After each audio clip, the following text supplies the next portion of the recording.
नमस्कार छात्रों, आज मैं आप लोगों के समक्ष सुनो किशोरी जो कि 12वीं कक्षा की 8वीं पाठ है, आप लोगों के सामने उसके लेखक परिचय के बारे में बताने जा रही हूँ।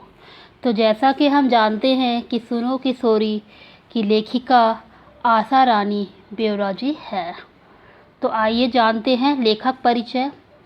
श्रीमती आशा रानी ब्योरा जी का जन्म 7 अप्रैल 1921 को अविभाजित भारत के झेलम जिले की तकवाल तहसील स्थित ग्राम दुल्हा में हुआ। आधुनिक हिंदी साहित्य में नारी विषयक लेखन में इनका अपना अलग स्थान था। प्रतिष्ठित पत्रिकाओं में इनके लेख धारावाहिक रूप से छपते रहते थे। विभिन्न क्षेत्रों में अग्रणी रही महिलाओं के जीवन संघर्ष को चित्रित करना और वर्तमान नारी वर्ग के सम्मुख आदर्श प्रस्तुत करना इनके लेखन कार्य का प्रमुख उद्देश्य रहा। इनकी रचनाओं ने लेखन की नई धारा को जन्म दिया और हिंदी साहित्य में नारी विमर्श लेखन की परंपरा को समृद्ध किया है। इन्होंने अनेक प्रतिष्ठित पुरस्कारों से सम्मानित हुई है। अतः इस महान लेखिका का निधन 1909 में हुआ। प्रमुख कृतियाँ: भारत की प्रथम महिलाएं, स्वतंत्रता सेनानी लेखिकाएं, क्रांतिकारी किशोरी, स्वाधीनता सेनानी, लेखक पत्रकार आदि।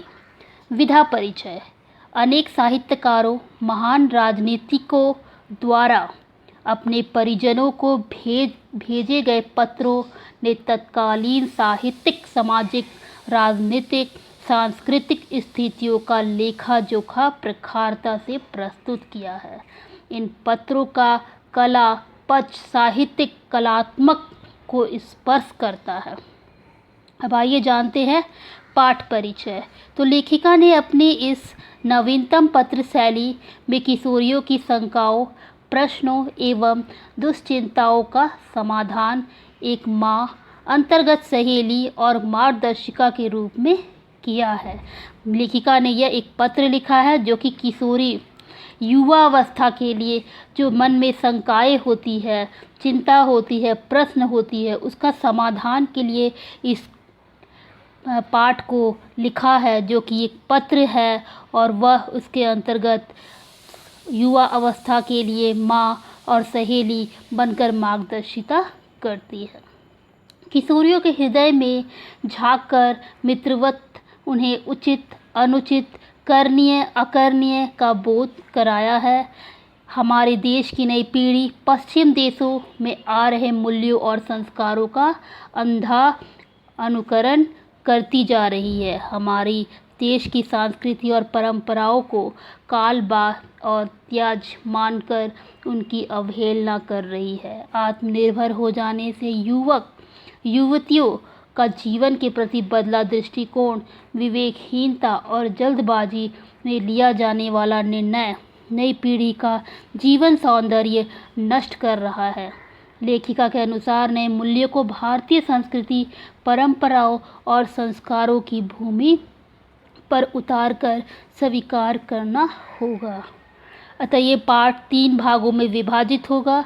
एक लेखक परिचय, एक पत्र जो आशा रानी ब्योरा जी ने सुनो किशोरी के नाम पे लिखा है, और एक इस पाठ का स्वाध्याय।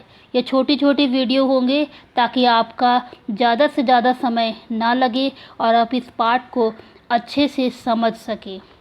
अतः अंत में मैं बस इतना कहना चाहूँगी कि आपको यदि मेरे द्वारा समझाया गया ये पाठ, ये लेखक परिचय अच्छा लगे तो आप अन्य के साथ अवश्य इसे शेयर करें। और यदि इस पाठ से कोई भी प्रश्न हो तो आप उसे कमेंट में लिख सकते हैं। धन्यवाद।